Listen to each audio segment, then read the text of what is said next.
Alors, mes recherches portaient sur l'histoire des Boni entre 1860 et 1969, là, à l'âge de l'or et du Grand Akari.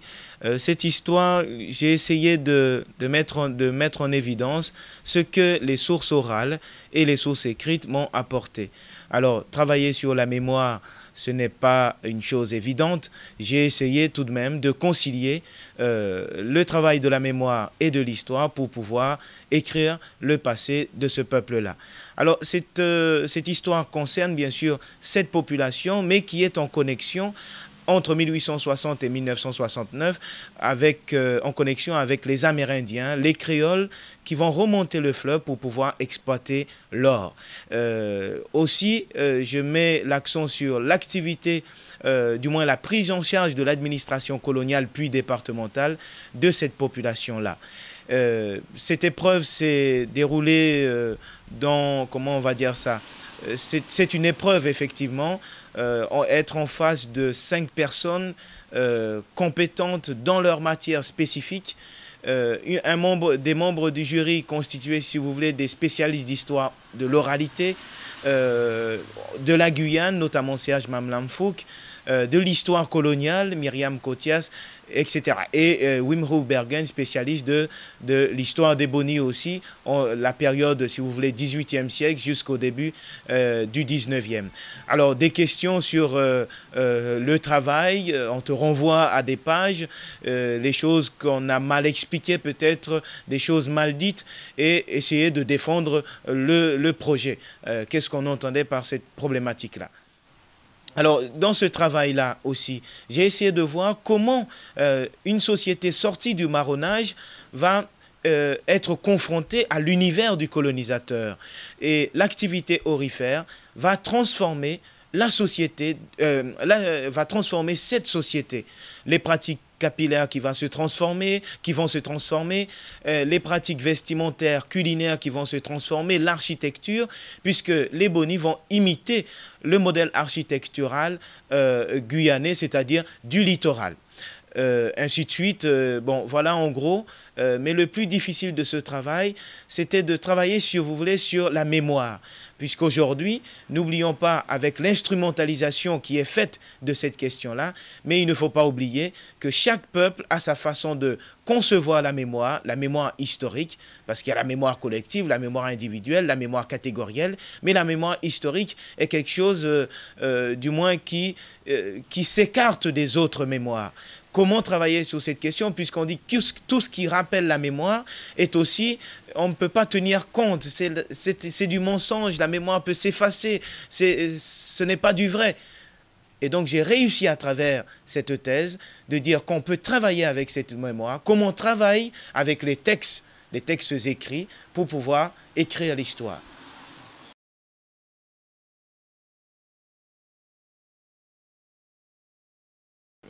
Non, j'ai pas encore réfléchi. Sincèrement, j'ai pas encore réfléchi. Bon, je vais voir ce qui arrive. À ce moment-là, je vais saisir l'occasion. Voilà, mais pour l'instant, j'ai pas réfléchi à l'après-thèse.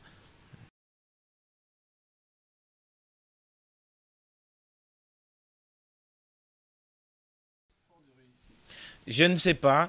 Je pense que c'est aux gens de saisir ce travail. Bon, je l'espère aussi, puisque je n'ai pas fait ce travail non pour servir les Guyanais. Comme dit Lucien Fèvre, l'histoire qui sert est une histoire serve.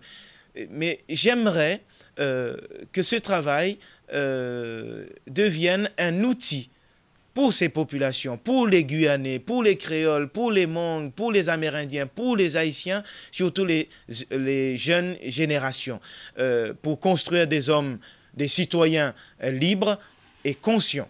Hein, parce qu'aujourd'hui, il y a un manque de repères, surtout pour la Guyane, hein, toute la Guyane confondue, mais les populations du fleuve qui avaient, si vous voulez, une histoire très marquée, des identités très fortes.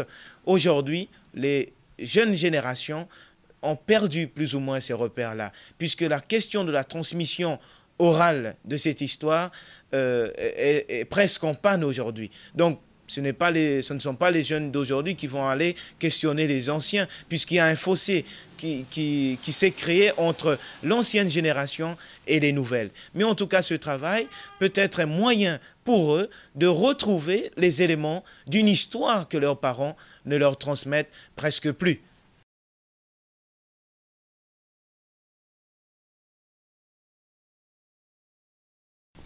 Je pense que nous sommes en démocratie et le projet de société que les élus nous proposent, eh bien c'est à la population que je considère mature, hein, qui réfléchit, qui pense, c'est cette population-là qui va juger, bien sûr, la validité, du moins la viabilité de ce projet. Alors, je ne peux pas donner de consigne de vote disant c'est bien ou ce n'est pas bien. Chaque personne exprimera son choix dans le cadre de ce débat. Mais je pense qu'il faut saisir cette occasion pour pouvoir s'exprimer, puisque pour la première fois, on donne à la population l'occasion de dire oui à un projet ou de dire non à un projet. Donc voilà, j'ai pas de consigne, hein, mais en tout cas, je considère que les Guyanais sont matures, ils vont réfléchir et en même temps faire le choix qui leur convient, hein, etc.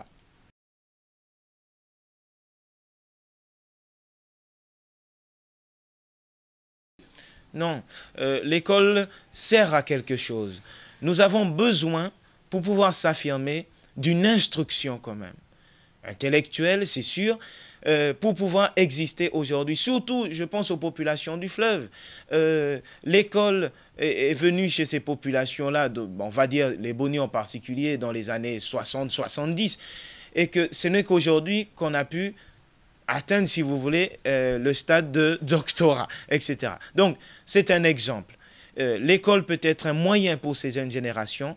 C'est une porte de sortie pour ces populations, puisque quand on parle d'intégration, si tu ne sais ni lire ni écrire, il me semble difficile de trouver une place dans cette société qui assigne à résidence. Donc, c'est un moyen pour ces jeunes générations. Et il faut qu'ils saisissent cet outil pour pouvoir progresser. Même si c'est difficile, mais tout est difficile dans la vie. Mais c'est la volonté, hein, la passion et d'étudier, en même temps de choisir ce qu'on veut faire de notre vie. Fanon disait une phrase, chaque génération doit avoir, si vous voulez, sa mission historique. Qu'est-ce que je fais dans ce monde ici-bas? Et par l'école, mais aussi par ce que nos parents nous transmettent comme valeur au niveau de l'éducation, au niveau du vivre ensemble. Nous avons besoin de ces éléments-là.